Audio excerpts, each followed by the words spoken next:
The best accounting firms out there operate with a sense of calm. But yours? Yeah, you call that calm? No. Let's find a better way. Here's 7 ways to run a more calm accounting firm in 2024. Number 1, root out sources of urgency. Consider what is causing the fires, the stressors. Is it clients that always need something at the drop of a hat? Is it unclear communication expectations? You've trained them to always think they're gonna get a response right away. Is it clients coming to you instead of to your team? If you're feeling under... Jason, I know you're in the middle of something, but... If you're feeling under fire, make a list. What are the fires that came up recently?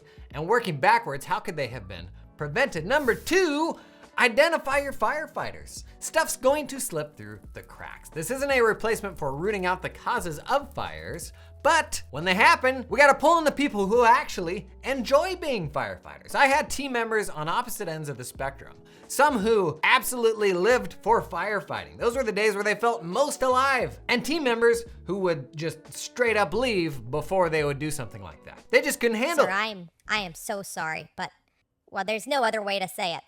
There's been an accounting emergency. There is no such thing, okay?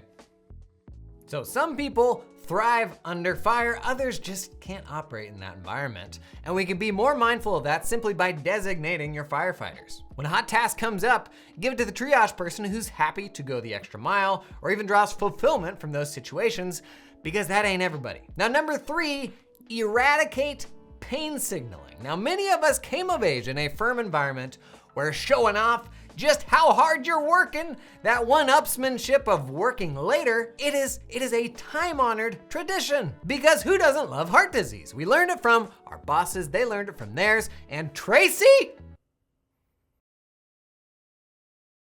And we perpetuate the cycle of glorifying overwork. I can tell you, I used to do this without even realizing it because it was just what I was surrounded by. That was the water cooler talk. That was, honestly, in your early days when you don't know what the heck you're doing, that was how you differentiated yourself. Your work ethic, your readiness to sacrifice in the name of the firm. Regardless of whether those midnight hours actually led to any meaningful work getting done. And the solution to this problem, this glorification of overwork, starts with you. It starts with, first and foremost, not overworking, but also acknowledging getting home in time for dinner, that being a win. Being visible in your praise of team members who are able to unplug, who can go offline, who can get projects done on time without working overtime. Sir, the client has a peanut allergy, and if we don't get them the financial statements today... Tracy.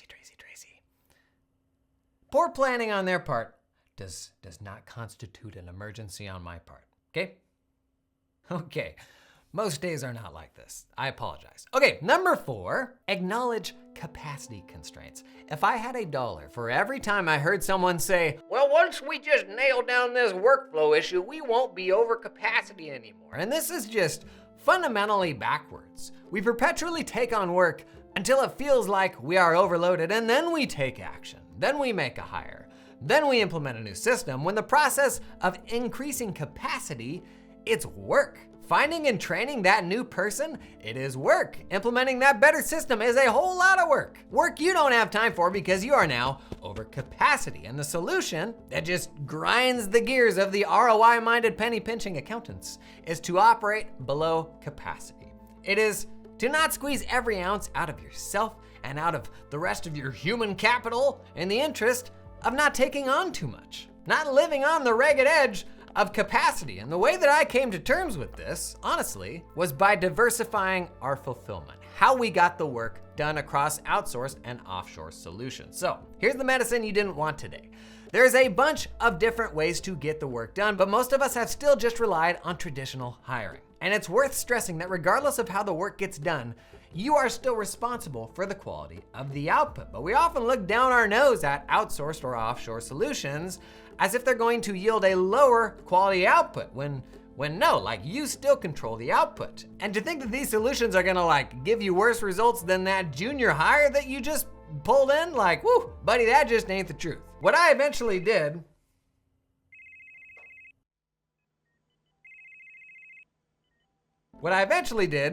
is the same thing every firm beyond a certain size has been doing for a decade plus. I started developing expertise offshore.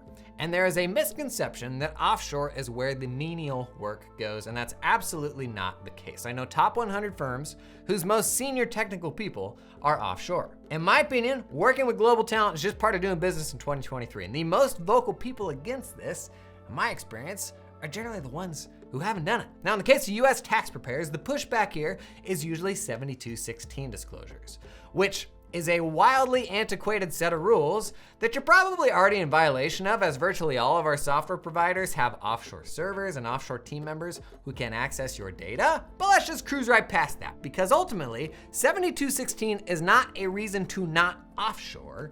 7216 is a reason to disclose. That's it. And if you genuinely believe that pulling in offshore talent to get work done is the best way to run your firm right now, and I certainly believe this, and the reason you aren't offshoring is that your clients won't like it, I would challenge you to consider why it is you're letting your clients tell you the best way to run your firm, right? That's not their decision to make, it's yours. Now, you should not be trying to figure this out, this whole offshoring thing, yourself from scratch for the first time. Today's sponsor is a super easy way to get started. Cloud Accountant Staffing. It actually came from a firm who went through a pretty common progression. They started out with big offshoring groups, fell in love with the people they were hiring, totally bought into offshore, but realized the fees they were paying to the offshore group were totally outrageous. So they built their own staffing solution, their own pipeline to hire folks directly. Now, what they do for other firms is help you find talented folks in the Philippines to join your team. The team members just work for you. You get 100% of their time. This is the model I did and my preferred way of building an offshore team. You're literally just like any other distributed member of your team. Cloud Accountant Staffing can find you anything from bookkeepers to experienced CPAs.